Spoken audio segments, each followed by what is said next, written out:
नमस्कार, मैं हूं कुमार गजेंद्र। जनपद ऑन द स्पॉट में आपका स्वागत है। किसी भी देश की तरक्की को वहां के उस देश के इंफ्रास्ट्रक्चर से जोड़कर देखा जाता है। ये इंफ्रास्ट्रक्चर जितना बढ़िया होगा, उस देश को उतना ही तरक्कीशुदा देश माना जाएगा। ऐसा ही आजकल हमारे देश भारत के अंदर हो रहा है। यहाँ पर जिस तरीके से सड़कें बनाई जा रही हैं, जिस तरीके से काम हो रहा है सड़कों पर, जिस तरीके से इंफ्रास्ट्रक्चर खड़ा किया जा रहा है, वो सचमुच हमारे देश को 21वीं सदी में लेके आया है। ये बहुत ही जबरदस्त एक हमारे देश की प्रोग्रेस का प्रतीक है।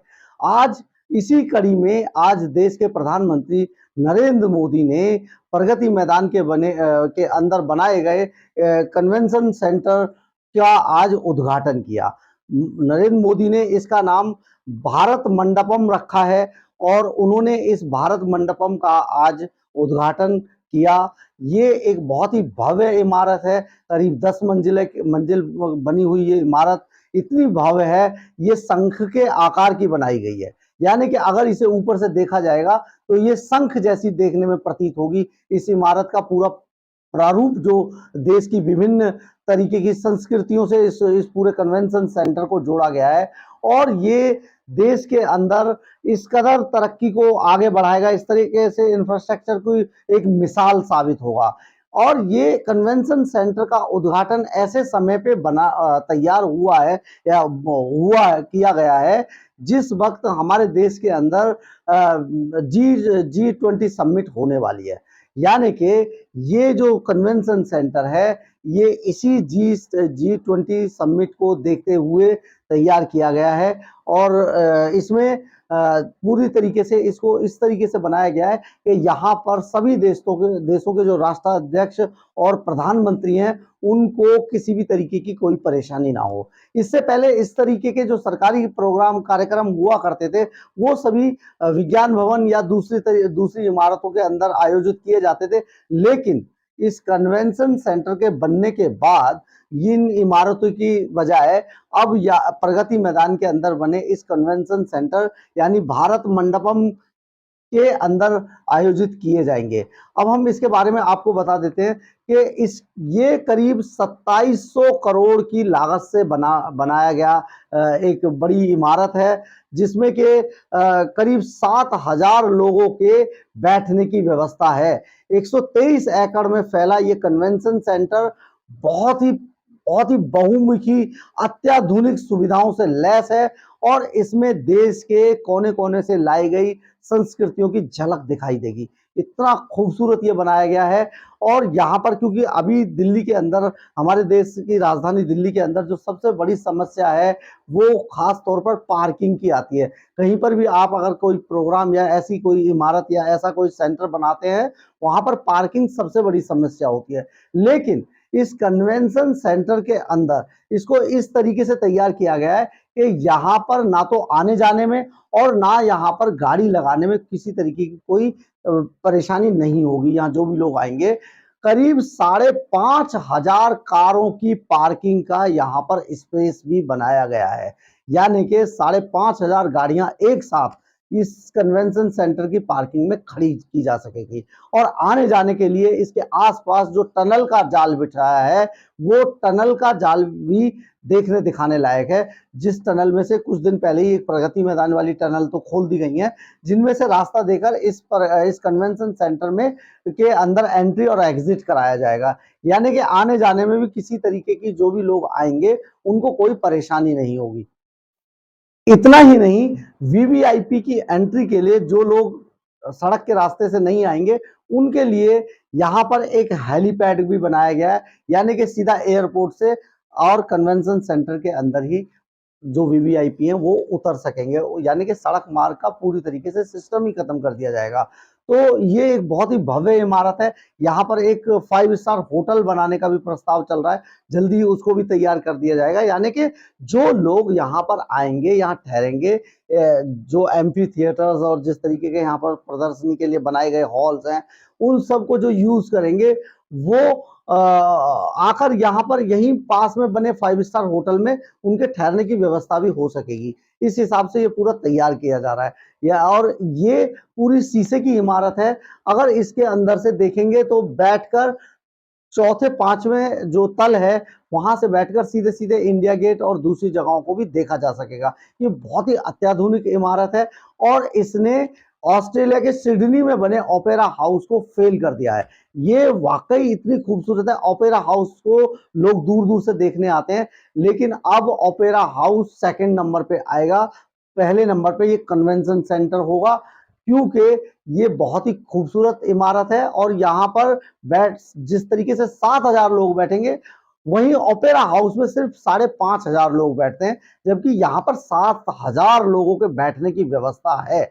ये एक बहुत ही खूबसूरत और भव्य इमारत है, जिसका निर्माण मोदी सरकार की महत्वाकांक्षी योजना का हिस्सा है। इसके बाद और भी कई चीजें बननी है। एक मोदी जी की एक और है, युगे युगीन भारत म्यूजियम भी बनकर तैयार होने वाला है, जो प्रधानमंत्री नरेंद्र मोदी का एक सपना था कि इस तरीके का एक म्यूजियम भी बहुत बनाना चाहिए जो पूरी दुनिया में अलग से पहचाना जा सके। अब हम बताते हैं कि किस तरीके से नरेंद्र मोदी की महत्वाकांक्षी योजनाओं ने देश को बदल दिया है। पूरा इंफ्रास्ट्रक्चर चेंज होता जा रहा है देश का। आज प्रधानमंत्री ने इसी कन्वेंशन सेंटर के उद्घाटन के मौके पर बोलते हुए जिस तरीके से सारी चीजें गिनाई, सचमुच देश बदल रहा है। कोई भी आदमी ये कहेगा कि देश बदल रहा है। दुनिया की सबसे ऊंची प्रतिमा जो मूर्ति बनाई गई है वो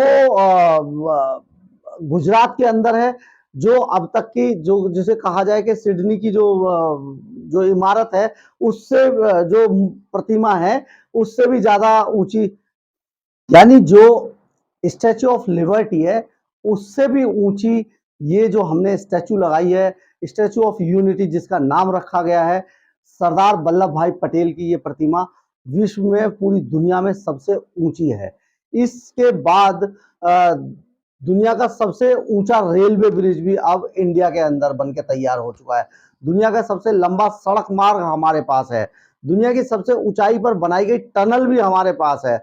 ईस्टर्न और वेस्टर्न पेरिफेरल जो बनाए गए हैं, जो पूरे देश को जोड़ते हैं और नॉन स्टॉप बिना सिग्नल फ्री रोड्स और बिल्कुल बहुत ही खूबसूरत रोड बनाए गए हैं ये पेरिफेरल के, ये भी हमारे ही पास है। दुनिया का सबसे बड़ा स्टेडियम भी जो गुजरात के अंदर बना है वो भी हमारे पास है। दुनिया का सबसे खूबसूरत मेट्रो रेल मार्ग भी हमारे ही पास है। दुनिया की सबसे खूबसूरत rapid high speed rail rapid भी हमारे पास ही बनकर तैयार हो चुके, कुछ दिन बाद उसका भी उद्घाटन किया जाएगा। हाल ही में छोड़ा गया चंद्रयान और अत्याधुनिक रूप से जो तैयार किया गया सेंट्रल विस्टा जिसको पूरी दुनिया ने देखा है वो भी हमारे पास है। और हम हाइड्रो एनर्जी के ऊपर जिस तरीके से काम कर रहे हैं वो भी सचमुच आने वाली पूरी जनरेशन को बदल कर रख देगी। यानी कि हमें गाड़ियां चलाने के लिए पेट्रोल और डीजल की भी जरूरत नहीं होगी। हाइड्रो ग्रीन एनर्जी अगर हमारे देश में आती है, जिसकी घोषणा नितिन गडकरी कर चुके हैं और बहुत जल्दी वो खुद भी हाइड्रो ग्रीन एनर्जी वाली गाड़ी में खुद भी घूमते हैं, उसी में बैठकर सफर करते हैं। ये एक सचमुच देश के अंदर ऐसा बदलाव होगा जो पूरी दुनिया की रूपरेखा बदल के रख देगा। यानी कि अब हमारा देश जिस तरीके से तरक्की कर रहा है वो देखने दिखाने लायक है। और नरेंद्र मोदी जिस तरीके के देश की तरक्की के लिए सपना देखते हैं, सपना संजोते हैं और उनको पूरा करते हैं। ऐसा नहीं है कि सपने देखे और उनको अधूरे में छोड़ दिया गया, ऐसा बिल्कुल भी नहीं है। नरेंद्र मोदी जिस तरीके के सपने देखते हैं, चाहे वो खुली आंखों से देखे हों चाहे वो बंद आंखों से देखें, लेकिन वो सारे सपने साकार किए जाते हैं। ये जो देश की तरक्की का जो मायने हैं ये मोदी सरकार ने बदल कर रख दिए हैं।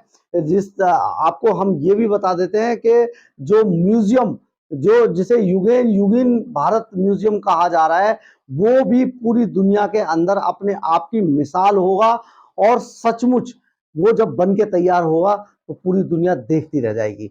ये बहुत ही इंफ्रास्ट्रक्चर जिस तरीके से देश के अंदर तैयार हो रहा है, आने वाला देश सचमुच हमारी नई पीढ़ी का, युवा पीढ़ी का और जवान और युवा भारत होगा।